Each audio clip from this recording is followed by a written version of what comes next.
Hey guys, Cheshire Legends, welcome to the video. I am not alone. I'm joined by the amazing Kruysen. Kruysen, dude, welcome back to the channel. How you doing? Doing great, brother.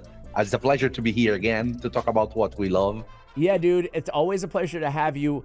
I was telling you this off air, but like no other guest, and I see in the comments too, when you come on this channel, man, I feel so recommitted to raid. Like I want to go into I feel like motivated, man. Like you get me so into the game. I think it's your natural enthusiasm.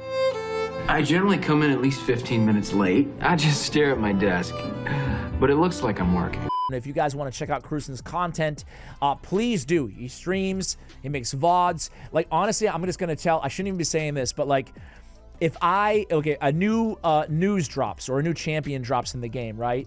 And I want to get like an expert opinion just to make sure I'm not crazy with my hot take, I'll go watch to make sure that Kruysen agrees, before, because anyway, great guest, great content. You're missing out if you're not subscribed to Kruysen. Kruysen, here we're going to give us the top 15 legendary champions in PvP right now from a top, you're obviously a perennial top arena player in the game. The meta's crazy right now, right? Like, is it the most diverse you've ever seen? What do you think of the meta? Yeah, since I started playing Raid about 6 years ago, 2019, I think that's the most diversified meta that I ever saw, because almost everything works at the same time. Only a few things works. That's complex, I know, but it's not a couple of champions. It's not Rotos and Sifi. It's not Marichka and Taras. It's not two champions commanding all the other 200, 300 champions. It's like there are actually 60 champions that are really good. And if you face them, they are really above all of them. And there is so much strategies to use that it's impossible right now to tank everything, to be prepared to everything, because there's so many ways of using the same champion. Even the same champion can have so many different builds right now that it's like crazy the possibilities we have right now for the arena. Yeah, dude, I am really excited for your list. I took a little sneak peek at it and I was like, dude, this is like the most diverse list I've seen, in terms of the type of champions. Some old names, some brand new names, right? So let's just jump into it, man. These are the top 15 legendary champions for the arena as picked, chosen by the top arena guy out there. So let's kick it off with number 15, Kruysen. Who we going to look at here, number 15? Number 15, I'm going to start with Queen of Hearts. Queen of Hearts, I like that one. Yeah. I don't have Queen of Hearts, man. I wish I did. You have me, bro. She's really annoying with that passive. Yeah, exactly. First, she's not only a PvP champion, she's amazing on the PvE. She's like really good on clan boss, really good on bosses with single target, really good on waves. She has a decrease defense AoE void, 100% chance on a A1, and she can do that with an ally attack, and that's crazy. It's very few champions have that mechanic, and she has that on an A1, and 2 skills of her kit can proc her A1. So crazy good. I think we are living a meta that has a lot of affinity with speed, and she's a champion that can make you do some action without having the speed to do it. Yeah. And these kind of champion on this meta are really important, because I need to say that in front of everything that I will say about the champions, but there are 3 things that matters on this meta. The first is speed. Speed is like more important than ever. The second one is to have survivability mechanics. The higher the survivability mechanic the champion has, passively, not actively, the better the champion is. And the third thing is to be able to overcome something from the meta. If a champion has one of these mechanics in it, the chance of being part of the meta is very high. Either you counter the speed without being fast, either you overcome the stone skin without having to strip it or through it, or you survive without having your turn to be buffed or something like that. If you have these kind of mechanics, the chance of you being in the meta is really high. The champions that don't have that, probably they won't be on the meta. I love that. So that's a really good breakdown. This is why I love having you on. Is you're like, so if you're trying to assess a champion on your account, that's what you're looking at. Like those, let's just say you pull a new nuker. Do they have survivability? You know, like you're looking at those check boxes. Okay, awesome. Queen of Hearts. Go ahead, sorry. That's where the Queen of Hearts plays a role. Yeah. She's the champion that is able to cut the speed champions without having the speed. And when she does that, she has two choices. She can bring your team to the ally attack, where she boosts attack and do an AoE decrease defense at the same time. Either she can strip everybody, put fear on everybody, and select a champion to get the buff that blocks revive if you kill it. Yep. So it's like the Death Brand. Crazy mechanic for a champion, and she's a void. She's a void, so no, you don't have to worry about weak hitting and things like that. Really cool champion to use on the meta, not only on the PvP, on the PvE also. Okay, great choice there. I've wanted Queen of Hearts for so long. Totally agree with you, and I agree. Like, she's the type of champion that in live arena, your opponent drafts her, immediately you're on notice. On like, okay, I gotta watch my buffs. I gotta what you're doing is you're disrupting what the other team is going to do, or you're cutting in line. You know, so I agree. All right, 14. I'm going for a nuker now. It came with one of the events that we had. It is the most Paul, the cat, the Cheshire Cat. Cheshire Cat. Yeah. Another one I don't have, man. I love that you put him on the top 15, though I wasn't sure if he was going to be here. Why do you love Cheshire Cat other than how freaking hard he hits? Yeah, that's the first thing. But you're going back. Sorry, go ahead. Yeah, go. He's a nuker. And coming back to what I said, he is one champion that is able to do insane amount of damage. Insane, like crazy. And he self-buffs to do it. So he doesn't need any other champion to go there and buff him to do what he's able to do. He can buff himself, and he puts the best buffs on him that he needs to do his actions in a perfect way. And he's a nuker that has a passive inbuilt survivability mechanic with the block damage on the passive. So he's a nuker that can go there, deliver a ton of damage, both single target and AoE, self-buff, and at the same time, he does not die easily. If you do not pay attention, you're not going to be able to kill him. He's going to have a turn and he's going to destroy you. Nukers that have inbuilt survivability mechanics are 2-step, 3-step, maybe 4 steps ahead of any other kind of nuker. And he's one of them. Totally agree. I agree. He smacks too, man. He's a threat. Do you feel like, I mean, since 2019, man, everybody, myself, you, everybody has said that, you know, blue affinity, magic affinity is meta, and, you know, green spirit is off meta because of that. Do you see that changing at all? Because obviously there are quite a few now spirit affinity champions that are meta, and there's more force affinity because of the countering the magic affinity. So do you think that we're getting to a point where spirit affinity is starting to actually stand on level, even playing field with the other affinities, or do you still think they're quite a bit behind? Until last month, I always had the green affinity nukers had a huge disadvantage compared to any other team on the meta, because the meta was composed half by nukers of the blue affinity. We had Comidus, we had Nice, we had Siegfried, we had Rotos. We had like a bunch of magic affinity champions that were the top picks, and they have inbuilt survivability mechanics. So it's hard to kill them, and it's hard to land a hit on them. So make it double the amount of things you need to take care to kill these champions. But right now, we are living a little bit on the beginning of this month. We had a little bit of change in the meta, and we have the introduction of a lot of new champions that are red affinity. So I think for the longest amount of time, we had the blue champions dominating the meta, but right now, we have half of the champions of the meta red. So to use green affinity nukers right now, I think is the best moment for them in a while, because we had Theodosia becoming part of the meta. Yep. We have Galatir being part of the meta. Yep. We got now Embreeze. Ashnar being part of the meta. Embreeze, Galeos, all these champions are red affinity, and they are really, really strong. People pick them almost every fight.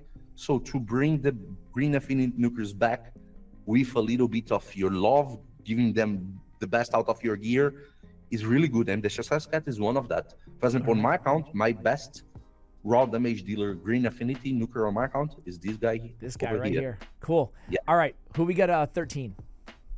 13. I'm going to pick another nuker this time. I'm going to pick a dwarf called Arnorn, void affinity. Ooh, okay. Again, Arnon, another dude I don't have. Guess I just never think of money as an issue.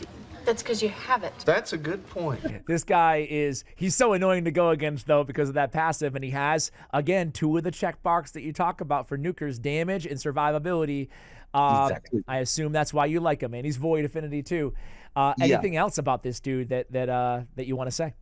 Yeah, if a nuker is void, he has a huge advantage about everything. Like I said, void nukers better than color nukers, but tankers void are worse than affinity tankers, because it's good to have a tank with affinity to the enemy have a chance of landing with hits or losing damage to your affinity, but to the nuker to be void is something above everything else. Yep. Because you're not going to have the caution about the affinity and to land weak hits or not dropping your debuffs and things like that. And Arnon is a void nuker with a ton of damage, and the damage grows. The amount of the buffs you have on the enemy team makes you hit harder instead of mitigating your damage. They're going to give you more damage. If you lose your HP and you're close to death, it's going to give you more damage. If you're in the brink of death and you activated your passive, you're going to hit like a truck, and you do that passively. A champion that can self-buff Stone Skin is like a rarity, and this one is one of the few champions that can do it, self-buff Stone Skin. There are, I think, only 3 in the game, or 4. Elio, Arnorn, Theodosia, or Base. I think only these 4 can. Yeah. And these champions that can self-buff can use the Mastery Lasting Gifts to extend the duration of the buff they're self-buffing. So, good call, yeah. 2-turn Stone Skin on a champion like this. 30% chance of a 2-turn. Yeah. That's crazy. A nuker that can nuke, and if you touch him, you're going to proc a wave AoE nuke, and a survivability mechanic on him. Crazy. Top Indeed. champion. All right, 12. Whoa, let's go to Speed Booster from the Shadow King faction. The best Speed Booster in the game, I would say. The best. I already have her up. Yeah, Shu-Zhen. Yes. Shu-Zhen. I cannot tell this champion's crazy. 110 base speed, crazy high. Speed aura, 30% speed aura for arena, like crazy. And 2 out of the best speed boosting skills in the game. One that gives you an instant turn and all the buffs nuker needs: attack up, critical damage, and critical rate. Perfect. The only perfect speed boosting skills on the game is that A2 of Shu-Zhen. And AoE speed boosting on the A3, and a very useful A1. These A1 win battles to lock the champion blockative skills on a A1 with the aid of the passive that gives her accuracy, converting the speed she is going to use to be a speed booster. The perfect champion. She is the definition of perfect speed boosting champion. Totally agree. Do you for folks out there who have Shu-Zhen, maybe they have Shu-Zhen and Arbiter, obviously, and a few other options out there, but they just don't have like really good speed gear. Would you recommend? I imagine your first build would just be the best speed gear on your account, and the second would be just supersonic, just maybe temporal chains, or like if you have it at 6 stars, basically every mechanic you can get to try to mitigate the fact that you're not going to win every speed battle with her. Yeah, Shu-Zhen is actually one of the few speed boosters that can take advantage of supersonic. Because if there is a battle between 2 speed boosters and you take away Shu-Zhen off your enemy and you pick her, and he's going to use an AoE speed boost, that's not going to guarantee a turn to your enemy. If you cut them, you're going to guarantee the turn for your champions with her. And she's actually really good on supersonic. But it's better to bet on your fastest gear on her and try the best supersonic in all the champions. Maybe ones we're gonna have on this list. Yes. If I had the opportunity here to use my best supersonic gear, it wouldn't be on her. I would bet my best speed gear on her. I think it's better. Okay, Perfect. Can't argue with Shu-Zhen. Love her. And she's a champion too. She's amazing everywhere, right? Like from event dungeon to everywhere else. Number 11. I'm going for one of the new meta champions, Kalvalax. I was wondering if A, he'd be on the list, which I assumed he would be, and B, where he would be. Man, you could do some nasty thing. Kalvalax is kind of like Hegemon, where is like, shoot, how am I going to deal with this dude? You know, like someone who's going to go before you and going to have the stupid Arakan elixir, and you're going to be like, what do I do? Yeah. So, talk a little bit about Kalvalax, another Spirit Affinity guy. Yeah, another Spirit Affinity, but the Affinity really doesn't matter for him because he's a one-way champion. He's going to do his action on the beginning of the fight, and he's like a champion that you're going to discard because he's going to do nothing on the battle after doing the passive. It's everything about this champion's passive because right now with the Arachna Elixir plus the little dose and the amount of attack you can stack on him, since you're going to put his passive is to put poisons in the beginning of the fight, 4 poisons in every champion on your enemy team, and he does that before any action in the game is taken. So he's going to put the poisons. The only thing that's going to be first than that is the Stone Skin activation. So champions that have Stone Skin won't have the poisons because the Stone Skin is going to cleanse it. But everybody that eats without Stone Skin can be killed by this champion almost instantaneously if you don't have anything to survive that. And by anything, it's like Pharaoh set or buffs like other champions can give here in the beginning of the fight. Champions that are going to be higher on this list. But outside of that, not even passives like Nice, Siegfried, Arnorn, none of these passives are going to activate and save you. Because the poison damage it's considerably different from raw damage. They're not going to proc damage mitigation's passive. They are buffs. So they are going to destroy this champion that have survivability mechanic if they don't have Stone Skin or Pharaoh or immunity or any set to block the poisons. That's only possible with the Arachna Elixir plus the Electrodose plus a lot of attack and accuracy. Really extreme build, but at this meta, that speed matters a lot. He is the counter to the speed meta, and one of the counter and cheapest way to counter the speed meta, because you don't need that much firepower on him to kill any champion in the game because of the amount of damage the poisons are doing. So this is a champion that you have to build if you're not very fast. And if you're very fast, you need to build him too, because in case you don't want to go fast, you can counter the fast of your opponent.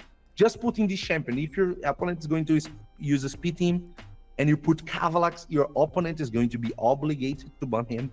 Otherwise, he's going to get every champion killed by his passive in the beginning of the fight without having a chance. I think that I've been there. I've been there in those situations where you're just like, okay. In live arena, you're just like, it's kind of like you can put someone in a really tough situation now between Kalvalax, obviously Hegemon, between like Cometus. Like there's so many instant death options out there that you're just gonna you gotta be very careful, right? So is Kalvalax, do you think there's any, man, like obviously he doesn't need a buff. I mean, he just got the big buff with the Arakan Elixir, but I really do wish that his A3 hit a bit hard. Like he had a little bit more viability, to your point earlier about once he goes, he's done, so like I wish there was something more that he could bring to the table. Like there is a build that you can use. Okay. Because right now on the Arachna Elixir, you can use a triangle if I'm not mistaken. And on the triangles, there is a gemstone that gives you critical rate based on the amount of buffs you put on the enemy. So you can add a slightly amount of critical rate to the build.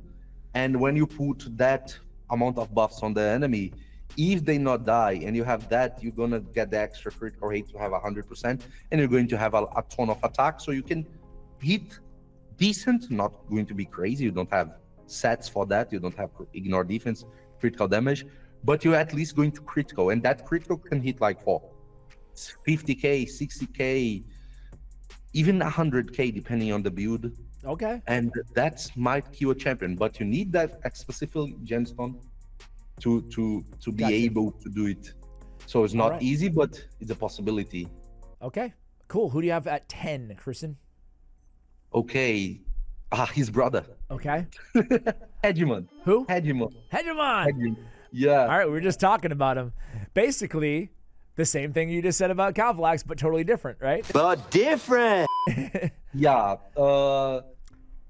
When the Stone Skin came, Hegemon was dead because everybody has Stone Skin and Hegemon couldn't do a thing about Stone Skin. He was killed by the reaction accessories in the first. Then they had the reaction plus the Stone Skin. So then they had the reaction plus the Stone Skin, but the champions with survivability mechanic passively. This champion was dead. But right now that we have the speed meta plus the Stone Skin breaker blessing that is cracking root plus the Stone Cleaver set, like you have the possibility of breaking Stone Skin with this champion and delivering your debuffs, even killing champions with this champion. So he became a champion that you need to fear, because if you're betting on your speed, in the other side you can have a Hegemon, and the Hegemon can kill your speed champions that does not have Stone Skin. And if he does not kill the speed champions, he might be able to break the Stone Skin and let your champions that were protected by the Stone Skin either locked by the effect of his skills, attack down, or killed. So crazy strong champion. Kalvalax is actually a champion that counters him, his brother. Yeah. Because he goes first. Yeah. Yeah, he delivers the poison before the Hegemon plays first. Yes. But the Kalvalax delivers the poison before he plays, so he get killed by the poisons of the Kalvalax. If you do not have it always goes first each round, but Kalvalax is at the start of the round, places the poison. So it's interesting. Do you think that players out there, like for me, for example, I have a 4-star Awakened Hegemon, which is still great, better than most, but that's only a 40% on the cracking roots. So to be able to use him to break Stone Skin, do you think only if you got a Stone Cleaver 9 pieces. If it would you have to be a whole 9-piece Stone Cleaver too. Yeah, if you don't go for cracking roots at all, go for Soul Reap. Do the top players right now have a good 9-piece set of Stone Cleaver right now? Like, do you think? Do you have the top ones that farm an Unstoppable? They have. Yeah, it's like Crypto has a really good Stone Cleaver 9-piece. Yeah, Doc has, but I prefer to use so you do, okay. Because I got a lot better stats with 9 pieces, and I tried the damage and I couldn't compare the damage because I have perfect pieces out of. Talk about ban bait though. If you've got a 6-star Hegemon with cracking roots, I assume your opponent might just fear them, even if they can't kill it, and just ban, right? Yeah, like, I prefer Hegemon over Kalvalax, because Kalvalax does that action of the passive and it's over. He's probably going to be a sandbag in your team. He's just going to die or anything. And if people have Stone Skin, he will do nothing. He will do nothing. Okay. If people have Peril, he will do nothing. But the Hegemon are still going to hit. And that hit can break the Stone Skin, can kill champions, can proc passives. He does more things than Kalvalax. So that's why I prefer Hegemon over Kalvalax. I think he's way more dangerous, but a way more gear intensive, blast intensive than Kalvalax is. Okay, fair assessment. Okay, who we have at 9? Okay, I'm going with not a nuker, but a different one. I'm going for Vulkanos with the 9 position. Okay, all right. Demon's Fall, faction unit champion. Crazy champion. Like I said, he has one of the things that I said that it's really important to the meta. Do things passively. He does not need to take action to kill the enemy team. It's insane. And he's one of the best champions to do that. Even more right now that we have the event relic called the School of Tresian, our legendary relic from this event that we are having right now, that boosts by 50% the amount of damage an HP burn can do. So Vulkanos, if you have a Siphi on the other side, and the Siphi uses the buff skill, the 8-2, Vulkanos will take more than 70% of the entire enemy HP. It's like, oh gosh, you didn't even had a turn and your champions only have 30% of their HP. And it's like, gosh, what am I going to do? If I move, I get killed. If I don't move, I get killed. Right? This is the champion that makes you think like, okay, let me think about it. There is something that I can do without getting hurt, and that's Vulkanos. this HP burn lord is a force of nature. He's so tough, man, because it really sucks because Siphi is one of my best champions on my account. You know, I have her Awakened and Empowered, and I used to draft her early every single match, no matter what, but he made it pretty difficult. I still do, but he makes it difficult for sure, you know? So, not just Siphi, he's like good, you know, in a lot of situations, but yeah, he's been a bane of my existence. Actually, we have a top 15 list here, and I'm going to spoil it. Siphi is not on the list, and she's a champion that for 3 years was the strongest champion in the game. I think for almost 3 years, she was reigning over all the champions, like the best champion, the first choice for almost everything. When Live Arena came out, Siphi was the top pick. Yep. Siphi was everybody's first pick. Siphi and Marichka. And right now, I'm not even putting her on the top 15. Kruysen! I became a Siphi rater, probably, but only for the role of a speed booster, because I actually use her as one of my top 10 picks on my account, but without speed being the focus, tankiness being the focus, resistance being the focus. She lost the role of a speed booster to become a tanky, and that's a play style. I can't believe you don't have Siphi. No, I mean, I understand. I understand because of the meta. It's very difficult with Marius and everybody else too. But I feel like the only way you can run her endgame, at least, is 9-piece protection, because it's just like everything's going to be removed. At least in my experience, you know. Yeah, there is another build. 2-turn Stone Skin, very high resistance. Okay. Okay. Fair enough. Fair enough. Yeah. All right. Anyway, digress. Number 8. Let's go to Siphi's partner, Rotos. Oh no! An extra slap on the face, being like, Siphi's not there, but Rotos is. Yeah, because now you're one of the bigger Rotos fans out there. I am too. I mean, who doesn't like Rotos, right? But yeah, I'm suspicious. I'm suspicious because he's my favorite champion. Out of all champion, my favorite champion. He's the best, man. He's the best because it's funny. We had a chat going back, God, a few months ago, but I was like, dude, I've got Siegfried, I forgot, but I was like telling you my most used champions, and I have like some really good ones, and you're like, dude, you don't have Rotos? And I'm like, oh, I do. I use them sometimes. You're like, use him more, you know, because, and you were right. And after that conversation, I started using him in a lot of situations where I would have drafted Siegfried, who's obviously amazing, but Rotos still just has the ability to wipe the whole damn team, you know? Not only that, but the ignore block damage on Unkillable is so clutch against Nice and Siegfried, and he's just so good, man. But anyway, yeah, talk to me a little bit about Ivy.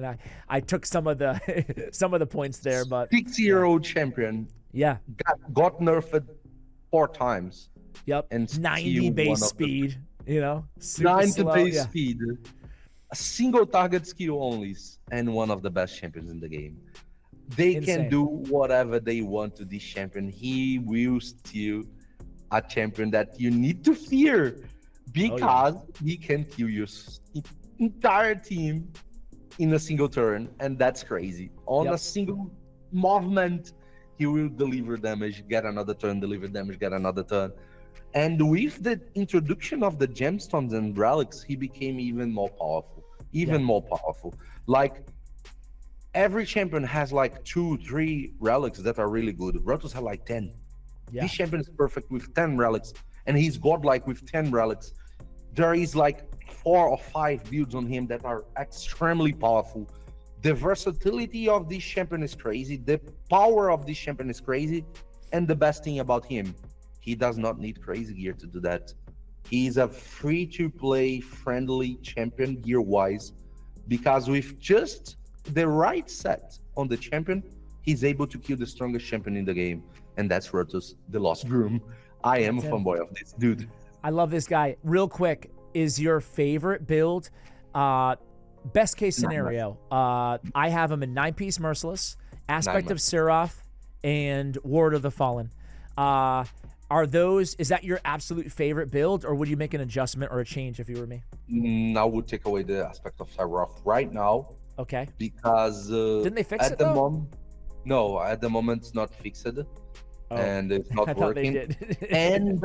and you can have another things on him to make him strong with less amount of defensive power that the Saraf gave him, but more offensive power. You can use the gore HP. percent, you can use the cat's gaze, and if you have the mythical relic, the death dealer, this champion is like crazy. Yeah. Crazy. What about even Gore Crescent, I imagine, is pretty good on him. The next attack after killing an enemy, especially in the 9-piece Merciless, right? Because he's... okay, well, cool. I'll make an adjustment. Did they come out and say that they were going to fix it? At least I could have sworn they said that they said it was going to fix it in the next update. The update came and it wasn't fixed. Okay. All right. I'll ask about that. All right. And number 8. Number 8. Okay, let's go to a speed booster and a very different one. I said Shu-Zhen was the best speed booster in the game. And actually, we have another speed booster in front of her here in the list. That's strange, but I have one up. yeah, the champion is from the Lizard Man group, Sulfuryion. Yep. Man, that was our guess. I'm proud of myself. He's not a speed booster, a classic speed booster, but the utility of the speed boosting this champion does is from another level. He has a really high base speed. He does not have a speed aura. He does not have a classical speed boost skill, but he has an A2 that is able to put HP burn into the enemies, detonate the HP burn, and by doing that, you speed boosters your champions through his passive. And that's a unique mechanic. And if you have a blessing called Incinerate, even more if you have her 6-star, this champion does double the effect of the speed boosting, because the HP burn proc with a 6-star Incinerate blessing is going to take turn meter out of your enemies. So he's one of the speed boosters that can speed boost your team, do damage to the enemy, take turn meter from the enemy, and the HP burn proc destroys the stone skin. So he does everything in a single skill. That's why this champion is so unique. This is like crazy good quality of speed boosting. A way higher than any other speed booster in the game right now is the amount of things he does. It's crazy. So in my opinion, the best speed booster in the game, not as speed boosting itself only, but utility in general. This is crazy. He got a revive. He got that speed boosting skill. He got a really good passive. He gives you shield. He gives you many things. Yeah. This champion's crazy. This champion's crazy. Love that. Just one of the better overall champs in the game. Hydra, Spider, anywhere, right? It doesn't matter. PV. Yeah. PV god. How much turn meter reduction do they receive on a 6-star Incinerate? Do you know? It's not listed in the blessing. 20%, I think. 20%? If not mistaken, it's 5% per each. Okay. Each it's weird how it doesn't say it anywhere on the thing. Yeah. It's crazy. It's crazy, the mechanic around this champion. Actually, on Doc's account, the fastest champion on the account, it's Sulfuryion. He's having the best speed gear on the account right now. So just your best speed gear if you want to go all out, incinerate it up, and there you go. Yeah. You pop the stone skin and boost your team at the same time.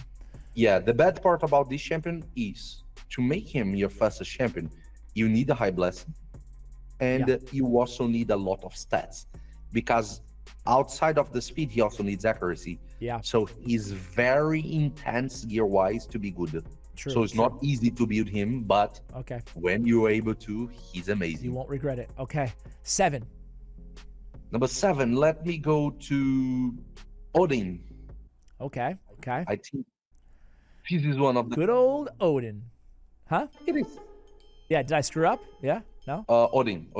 Yeah. Yeah, bro, this champion is like crazy. The champion does everything. He does support, he does revive, he does damage, he does crowd control, he does support in the block damage. Yep. He does everything. He tanks. He the only thing he does not do is to heal. But if you have a continuous heal spread by his passive, he will even heal. It's so That's true, great. man. It's so true. He is like a triple threat, you know? Yeah, has the strongest speed aura in the game for Arena. Everything on this champion is like the best out of the best of quality. Like you don't need to put ignore defense sets because he damage dealing skill ignores defense. You don't need to be like crazy fast on him because he can be played in a good amount of speed without the necessity of being the fastest. But if you are the fastest on him, he's also good. If you're very slow on him, for your enemy to take a lot of turns in front of you, he's going to proc the passive. He's going to be useful. He's like good in go first teams. He's good in go second teams. He's good as speed aura. He's good as support, as a reviver, as a damage dealer. Bro, 100 utility on a single champion. How we cannot have him on the list? He's insane, and again, one of the best overall champs out there too, for all those reasons. Even on the boss damage with the enemy max HP, it's just like sometimes you're like, oh, dude, I've got it covered. He's my damage dealer too. Do you recommend if someone wants to play a lot of Odin, and they're lucky enough to have him, especially in live arena? Do you specifically look to draft voids around him and take advantage of the aura? Or do you not run him as an aura lead that often? Talk about him. Okay. Yeah, I need to say that Shu-Zhen and Sulfuryion are really good speed boosters, and they are void. There are other champions here on the list higher than him that are almost all voids. So he's really on the meta, and you can pick voids around him because Sif is a speed booster that it is void. Arbiter is speed booster.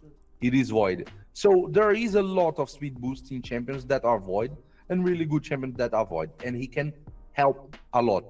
But sometimes when I don't have other champions on the team that they aren't void and I want them to play fast also, I gave up his aura and put all another aura champion auras just to make that single champion not go as lower as other champions might be. I want this champion to be on the line of speed, and I don't want to mess the line of speed of my champion sometimes. So I gave up his auras. What is your favorite blessing for Odin? For Odin, I would say it is Intimidate Presence because of the aura, speed aura. But maybe if you're temporal not, though, as well. Yeah, it was 6-star though. It had to be 6-star, right? Yeah, but I wouldn't use temporal chance on him. I think I would go for Lightning Cage if not, or Polymorph if it was not Intimidate Presence, because keeping the block damage on him might save the entire team. True. Okay. All right. Good points. Odin's a beast. 6. Isn't it 5? Is it 5? Yeah, 5. I'm not. I don't have the list up in front of me, so I'm trying to remember, and I suck. 5. Okay. We're in the top 5, ladies and gentlemen. Here we go. Yeah. And there's a lot of good ones that you haven't mentioned. Yeah.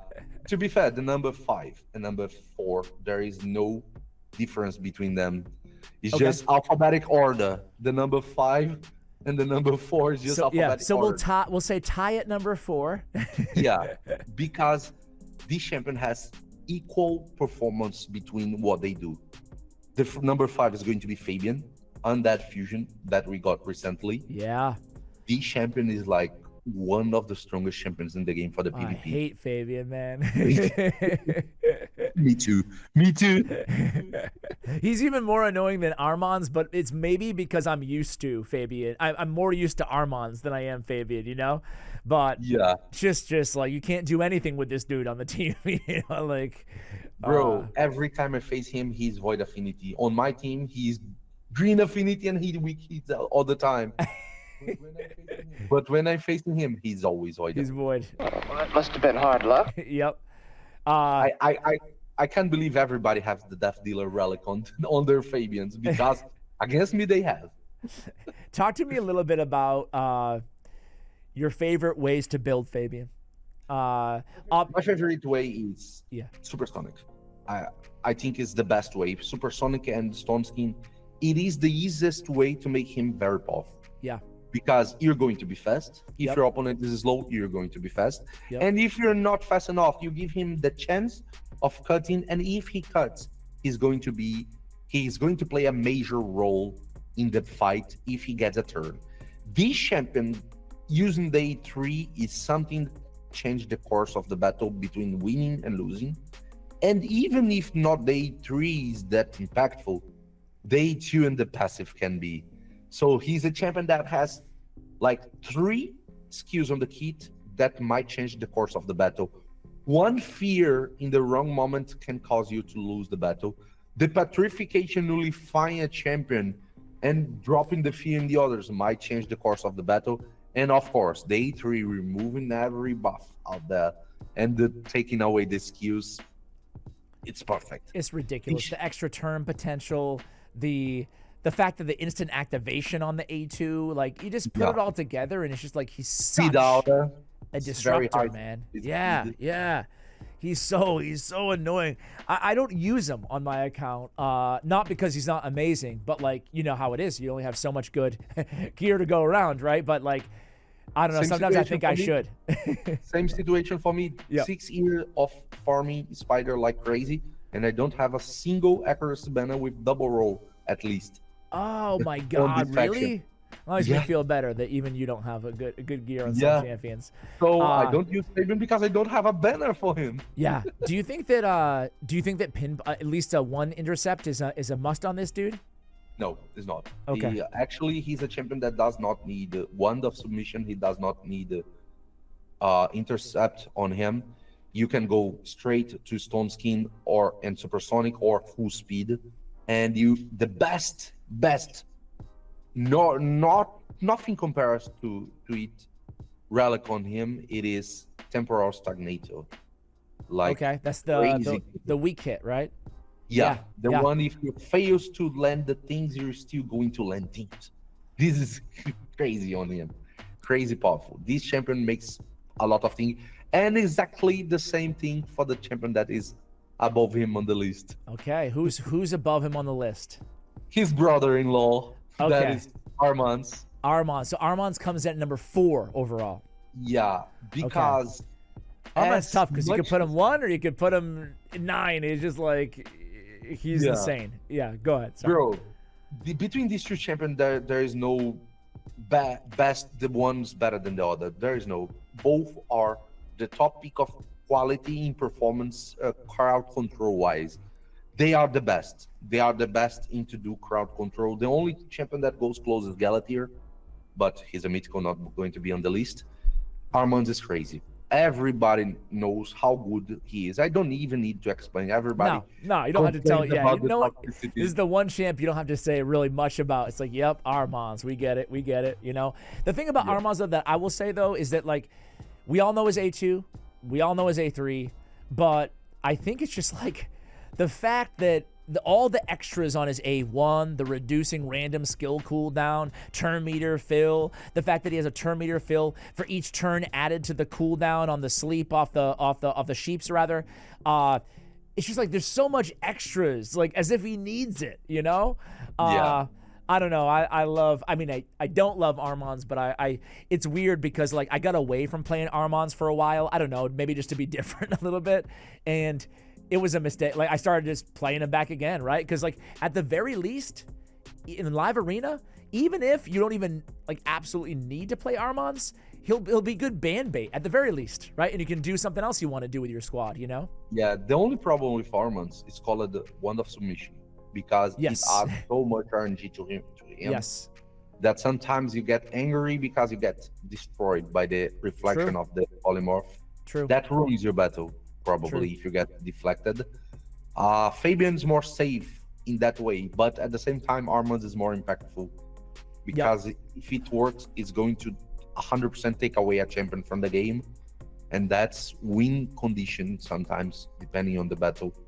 That's how good these two are. I have a random question about Armanz that might be useful to some people out there. I always try to ask like off the beaten path questions, but if you start off with Armanz on your team, and the entire enemy team is all under Stone Skin.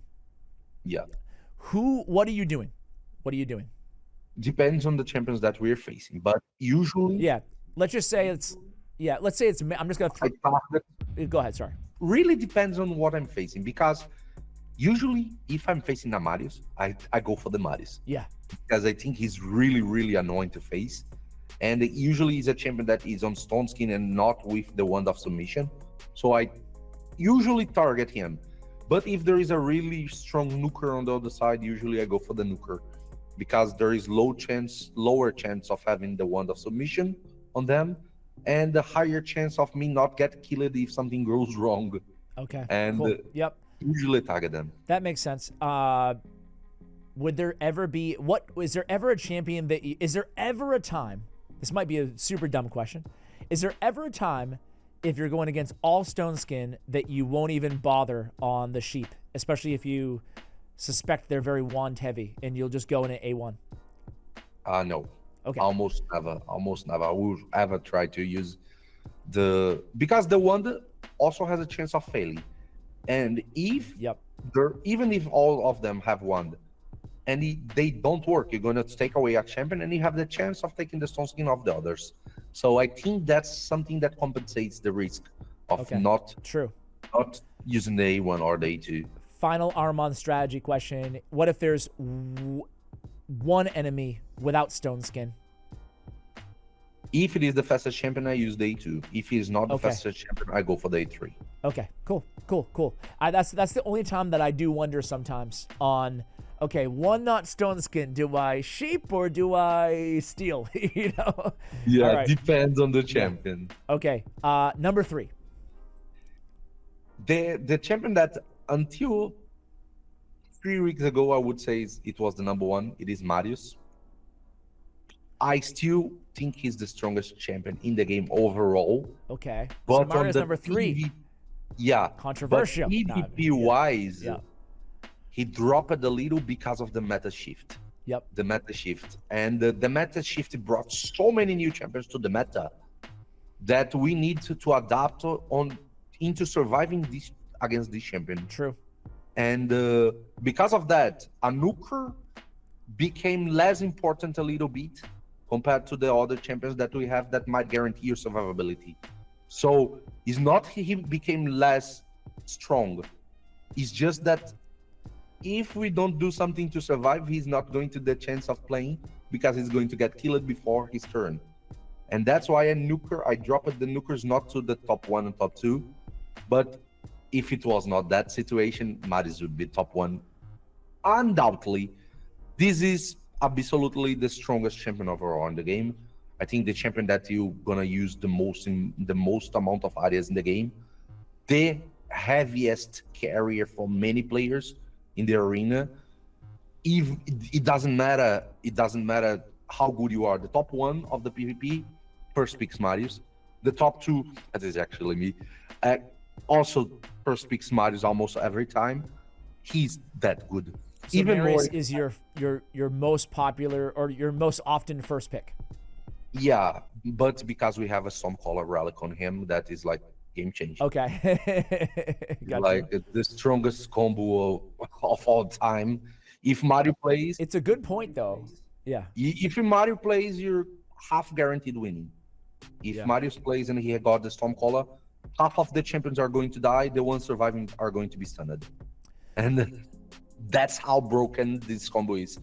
A mythical relic in a mythical champion that is legendary, but in our souls is mythical. It's a really good point though about for a year now, the entire game has been about countering or at least mitigating Marius, right? So when that happens for a long time, he's still one of the strongest champions, if not the strongest champion in the game. But it's kind of like way back in the day with like Torment and stuff. Like you just have to find ways to deal with him, you know? So I like I mean, still you couldn't argue with him 3, 2, or 1. But now I'm curious who you have. So who you have at 2? Yeah. Top 2, a new champion. A new champion that many didn't saw how good she was. And it is Niamhe. I think her name is like that. It's really insane to me that she is this high. Not insane in a bad way. Yeah, she's not the first because she does not have a revive. If she had a revive on the kit, she would be extremely first top pick of all time. Number 2 in the game. The Spear of Nysria. Talk to us about her. I love that this is a new-ish champion. Yeah, This she's high a void list, champion. yeah. She's Yep. a void champion, so it's not that easy to get her. We had a lot of events to get her recently. It's everything about her passive. Her passive is simple: to drop a block damage in the beginning of the fight. She's that simple, actually that good. Because on the start of the fight, passively, remember what I said about passives? Passively, she puts block damage. You can put her in 9 protection because these buffs will have a very high chance of not being able to be removed. And you don't need her fast, so it doesn't matter. You know, it just you don't need speed on her. So she's going to land block damage on everybody. And the block damage between the things that we got on the meta. Think about all the 15 champions that we listed on the meta. How many of them can counter the block damage? Almost none. Yeah, like 1.5. Marius and Rotos. The poison champions are Well, going I guess to be... I guess technically Armanz and like there's a few more, but yeah. Yeah, but with the protection, really strong. Yeah, really strong. And the HP burn is countered by block damage. The poisons are countered by block damage. The speed is countered by block damage. And that is just the passive of the champion. She also got debuffs on the E1 that go through the block buffs, the block debuffs. He also got the passive to proc the block damage again if she loses half of the HP. So if you're going to kill her and she does not die, she's going to proc that and everybody going to get block damage again. Insane. And she also can put an insanely high shield on the champions with a very high healing. So everything that a champion to make your team tankier she has on the kit, and half of it is passively. And there is one more thing that I think is really interesting to her. You don't need nothing about damage dealing sets. You don't need critical rate. This A2, right? Yeah, but her A2, if you're in the position that you have someone with low amount of HP, you can go there and evaporate that champion. It's going to be a critical hit. It's going to hit like a truck. You're going to drop like 100k damage on a champion. It's going to kill it. And she doesn't need a single damage dealing piece to do that. So she's really dangerous. Damn. And most of the actions she does are passive. So you don't even need to play to make her so impactful. Half of the strategies that we mentioned here, even more than that, almost all of them are countered by Niamhe. That's incredible for a champion. I think if you're facing a Niamhe, you have a doubt. Am I going to do something if this champion pass? If I don't ban this champion, do I have something to do that's going to do something? Or I will be totally losing all the turns that I got until they lose the block damage. Yeah, you're right, because it's just like, I don't know. I mean, the block damage itself is such a game changer, but then when you lead off with the A3, then it just becomes like, holy crap.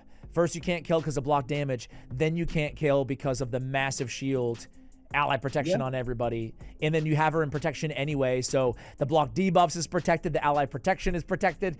Oh, man, that's so annoying. Really the cool. champions will have a stone skin and block damage.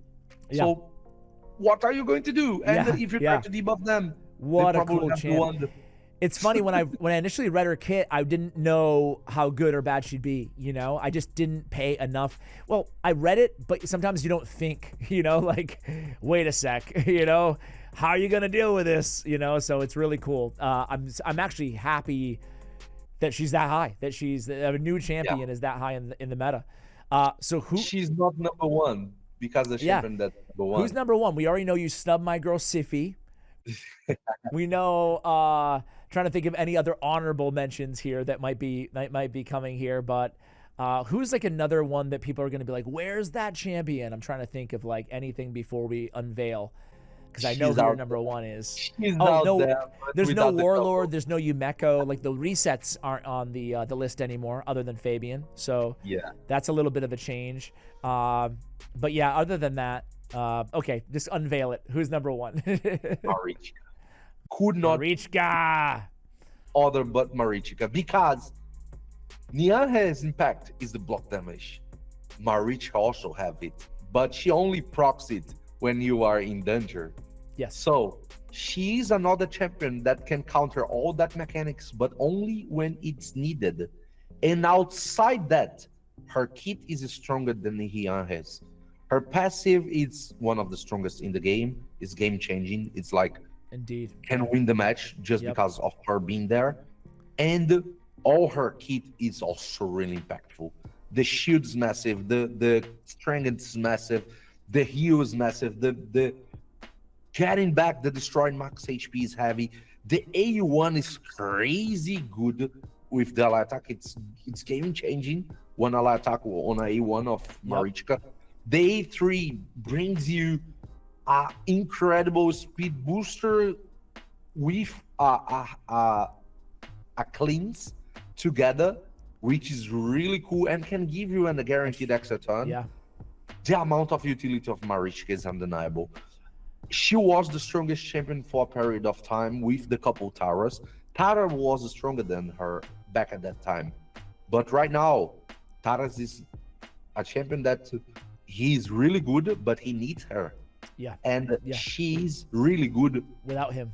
She doesn't care about Yeah. him.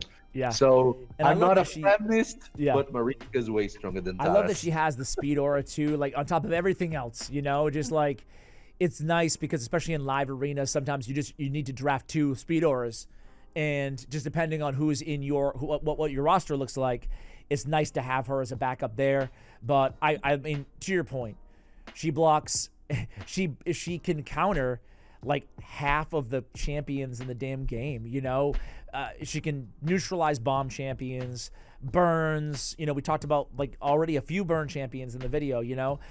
It's so nice to have that solution. The revive kill is just like, she's just so great because you can pair her with another reviver on the team and you have like this double protection layer, and I don't know, like everything about her. I absolutely agree with you, man. She's my, you know, she's probably my most drafted champion right now in live arena because I just like, she just fits perfect. on any team, obviously, so well, you know. She's the champion that all the kit is perfect. The only thing that's bad on her is the affinity. The Void only Affinity, yeah. The Void Affinity, because if she had a color, it would be a lot better for her. Well, But outside of that, what's your she's favorite perfect. build on Marichka? Right now, Stone Skin and Relentless is the safest with the highest amount of performance. Okay, that's what I But have. Yay. The full speed one is something to consider. Because right now, since we have champions like Kalvalax, now Hegemon, that can destroy your speed booster, you cannot afford that much to bet on speed boosts, because if one guy peak as last peak that you don't have a chance to counter it anymore, one of these champions, and there are 3 options, even more if you count Vulkanos. So there are 4 options, maybe Queen of Hearts, 5 options that totally counters the speed meta. And if this is the last peak, you don't have how to counter it. You need to ban it. And if you cannot ban another champion, you need to ban him. You might lose the battle on the peaks. And the full speed Marichka can be your speed booster, and she still have all the properties of the tankiness she's able to do. And she counters almost all these champions that we said that have mechanics to counter the speed. So a full speed Marichka, it is on the meta right now because the amount of things she's able to do. Good points, man. You've given us a lot to think about. As I promised at the beginning of the video, it's always gets my juices, my rage juices flowing. Talking to Kruysen, I love the insight onto all these champions, the best builds, technique, strategy, not just the list. So, Kruysen, man, thanks so much for coming on, dude. Let us know if you want me to bring on Kruysen and rank something else. We can do mythicals, we can do supports, we can do nukers, we can do anything, you know. So, any final words before we let you go, man? Just one. It's all about arena. Indeed, indeed. the arena. That's the intro, the Kruysen intro. So okay, we're gonna end it there, guys. Thank you for watching all the way till the end, and go ahead and give Kruysen some love for being so generous with his time and his strategy advice as always here. Thanks for watching till the end, and as always, take care, guys.